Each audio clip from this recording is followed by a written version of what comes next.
Alright, what's up and welcome to the channel. My name is Hegshot. Thanks so much for joining me today as I tell you why Glock is no longer the king of the concealed carry market and why I think the way I think about them. Now, obviously, I own Glocks. I have 3 or 4 of them, and I'm glad I do. But I also can see the benefit and the value in other pistols, and I can see why other brands are actually better than Glock. Alright? So, if you are a fanboy of Glock, I just need you to take the goggles or the blinders off just for 20 minutes. Just give me 20 minutes. Hear me out before you type in your angry comments about how I suck and Glock is the best thing ever. And just hear what I'm gonna say. Alright?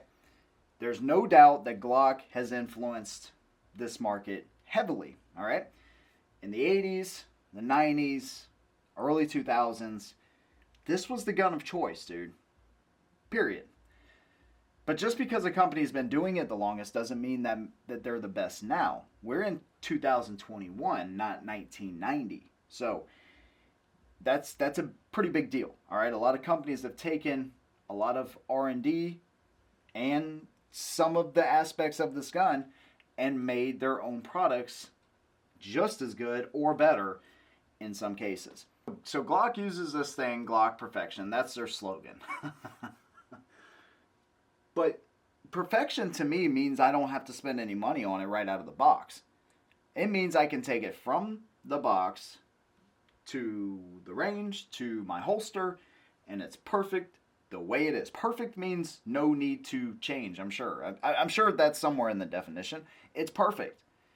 But every single Glock person I know changes sights, triggers, some of them shave down the grip, some of them shave down the back strap, some of them stipple the grip all the way up, some of them cut the slides, some of them some of them take $500 to $1,000 and put it into this $550 gun, which is fine, dude. Do whatever the heck you want to do. I don't care. But that's not perfection. That's just a starting point. So maybe it should be Glock starting point to get it to perfection. I don't know. It's a little bit long. We can work on that. The point is, they're not perfect right out of the box. Most of these guns are not, if you want to say perfect. They have their pros and cons to each of them. All right? Let's talk about some of the features on the Glock here, and then we'll move to some of these others. First of all, you have one of the worst grip angles on a gun that I think exists. And what I mean by that is when I point this gun out and just try to be supernatural with it, I always have to do a micro adjustment and tilt the gun down to get my sights aligned. Whereas if I pick up, I don't know, a Smith & Wesson, the sights are lined up almost perfectly. Does that mean anything? Well, if I'm drawing my pistol and I have to use it in self-defense, I want my sights lined up. I want something that points naturally for me. Let's try, I don't know, the CZ. Let's see how this is set up. I haven't really done this in a while with this gun, but it's almost perfect for me. A little bit of adjustment. What about the FN 509? This one, I think, because of the higher sights, I have to do a little bit of adjustment downwards, but you get the point. SIG P320. How is this?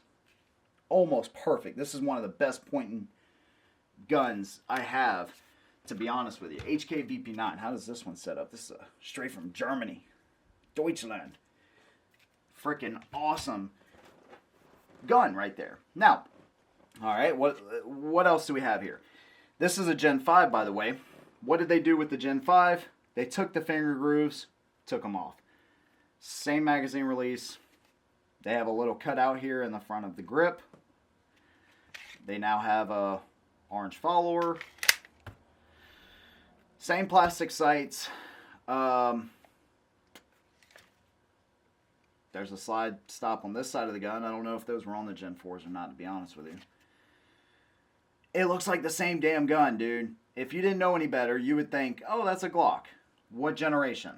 If you know guns, then you know this is probably a Gen 5 just because of the finger grooves. But remember now, that is not the first time that they have left the finger grooves off their gun. I think they did it in the second generation way back when. Do you see this revolving circle, right? This is the new Generation 5. Oh my God, I can't believe it.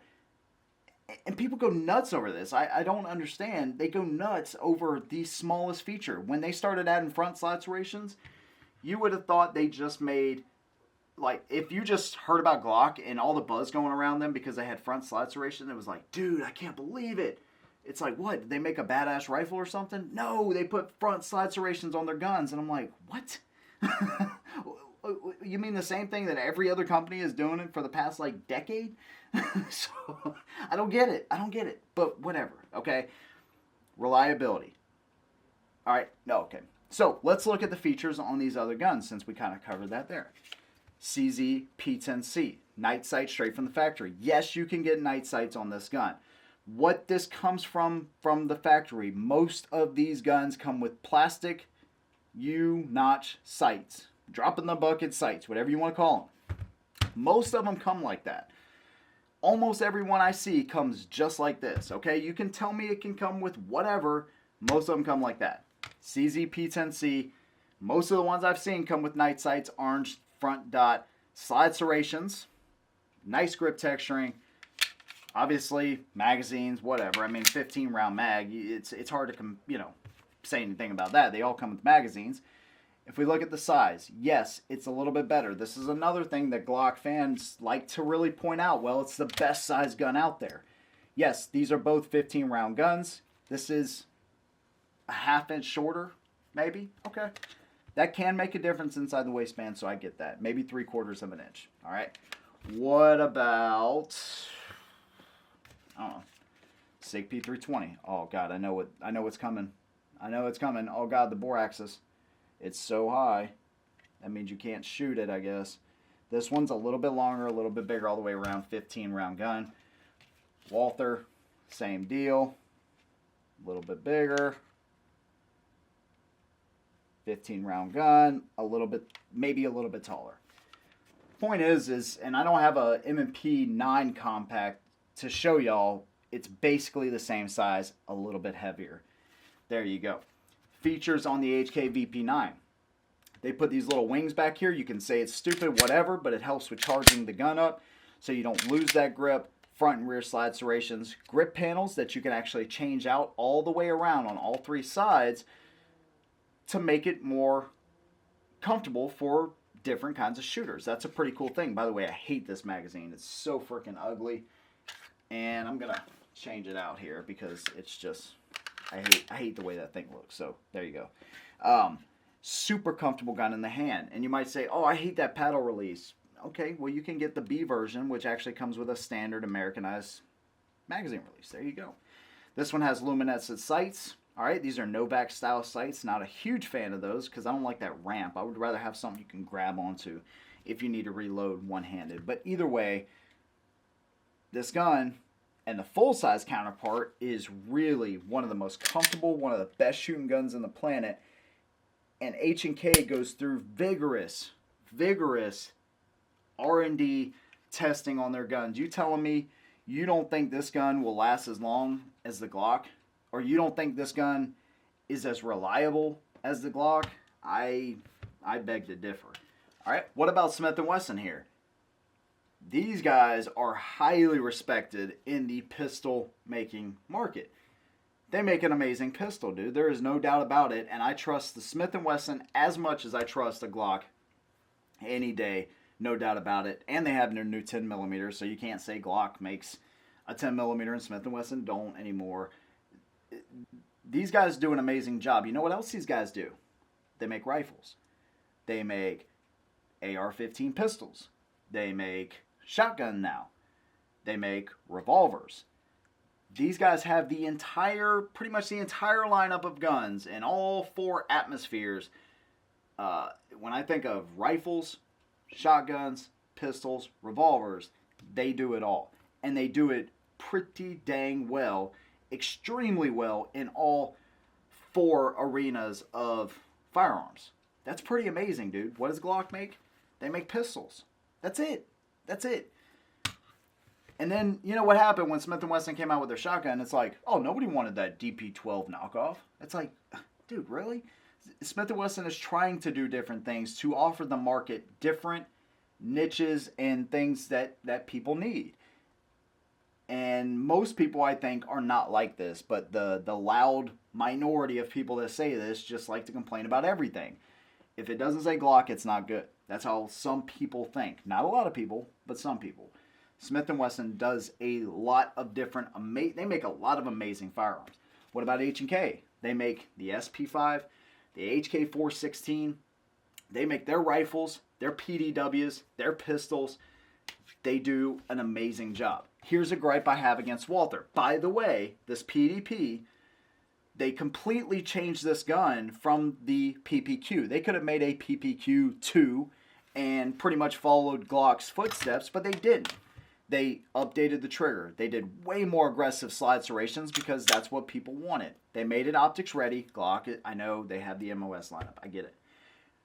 But they did a lot of great changes here. They redid the grip texturing. Even though the PPQ was amazing, they still redid it. They wanted to offer more versatility in this pistol, which they did. One gripe I have with Walther is they only do pistols as well. So it's just kind of one of those things. But you're talking about one of the best triggers on any striker fire gun. Way better than a stock Glock trigger right out of the box. Okay, you really have to do a special type of, buy a special type of trigger to get anything close to a PDP or PPQ for that fact. What about CZ? Well, they make rifles, they make PDWs, they make their pistols. Does anybody think that CZ makes a bad pistol or they would not trust CZ with their life? Realistically now, remember you have your Glock goggles off. Okay, right. I would trust them too. They make an amazing product. Don't even get me started on SIG Sauer. These guys, and I know somebody's going to say it and it's going to irritate me, but yeah, it is what it is. Oh yeah, that gun's great as long as you don't drop it on us. Ha ha ha. Dude, they fixed that issue like, how many years ago? Like, somebody said that on the M18 video I did. I was like, dude, you know that doesn't apply to this gun at all, right? They had an issue. They fixed it. They resolved it. You know what else these guys make? They make rifles, PDWs, PCCs, whatever you want to call them, and amazing pistols. The P320, it is a highly respected gun for people that do not have the blinders on and think that Glock is the only good gun out there. P320 is amazing. Grip texturing. These guys did a couple of things that are kind of wonky with these. I'll admit that. They made the whole kits that you can change calibers. That's never really been a big thing, I don't think, because they're too expensive. If you're going to pay that much money to change this to a 357 SIG, you might as well buy another gun, to be honest with you. But they have the grip frame modules that you can change out for like $50. Whatever. I'd rather have the back straps and side straps, but, you know, it is what it is. But when you're talking about one awesome shooting gun, the P320, especially the RX, dude, or the Legions, I mean, their steel frame guns are absolutely incredible. So these guys are doing amazing things. So we were talking, Mrs Hegshot said something before I show you this beautiful 509. She said that, yeah, there's some of these companies when they try different things, like Smith & Wesson had two cracked barrels from their shotguns. Acceptable? No, but there has to be some kind of a failure rate. You understand that if you have tens of thousands or whatever, hundreds of thousands, I don't know how many guns they made, but if you have those, you're going to have a certain amount of failure rate. But what she was saying is that you're going to have some quirks that you have to work out. Now, catastrophic issues are one thing, but there's going to be minor tweaks when a company comes out with a new gun, a new design, you know, whatever. They're going to have issues sometimes. So then they resolve those. They get past it. They move on. Good companies do that. If they don't do that, they go out of business. Simple as that. So there you go. What about FN? This 509, dude? Let's look at it. Let's compare it. It's going to be a little bit longer. It also has a threaded barrel. It might be a little bit wider, a little bit higher bore axis, and a little bit longer in the grip.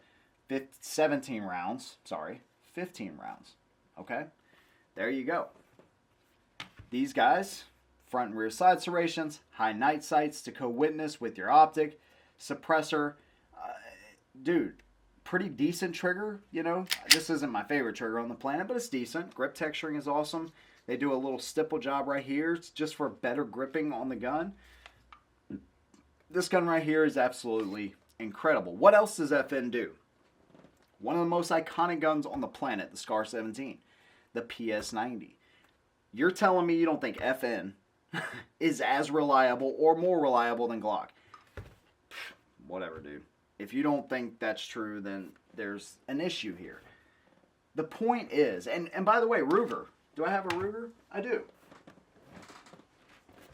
Dude, I don't want to leave out Ruger. The Ruger Max 9. They updated their LC9S, and they now have a 10-round gun to compete with the rest of the market. Blacked out rear sight, fiber optic front sight, optics ready. Awesome gun, dude. Very good trigger in this gun. They also do rifles. They also make a smaller concealed carry gun with a little bit different features. They also make their PDWs. Like, these companies, most of these companies besides Walther, are making something other than just pistols. And even their pistols, if we just compare their pistols, how many catastrophic failures from any of these manufacturers have you seen on the internet or read about or whatever? Not many. Smith & Wesson. Remember when they had their original M&P lineup? They didn't have this reinforcement that they have now. There was a video by a channel. They're a big channel, and I feel bad. I don't remember the name. Oh, man. VZO. I don't remember the name of the channel. But anyways, they're a big channel. That's no disrespect to them. I just don't remember their name. But the point is, they showed where the frame came apart because it had flexed too much when they fired their 9mm Smith & Wesson. I don't think it was a widespread issue at all, but Smith & Wesson made sure in their 2.0 lineup that they reinforced it here to prevent that issue in the future. Sometimes those things happen, but catastrophic failures from any of these manufacturers are hardly ever seen. But do sometimes they have a malfunction? Maybe. I don't remember malfunctions with any of these guns, including the Glock, but any man-made object can have some issues sometimes. Even in military trials, there has to be a certain acceptance for failures to fire or extraction issues. There's going to be issues. They have to work that in. They want to keep those to a minimal, but they have to still, they can't expect 30,000 rounds to be fired without a single issue. Most of the time, that's not going to happen. So there you go. Dude, I just think manufacturers are doing more to step up to the plate to deliver guns to gun owners that want different types of guns. Not everybody just wants pistols. Me, I personally like Glock. I think they're a good company. I respect what they've done for this market. And I still think I'm super happy to own Glocks in my collection. I just see it from a different perspective. I don't think these guys make the best pistol out there anymore.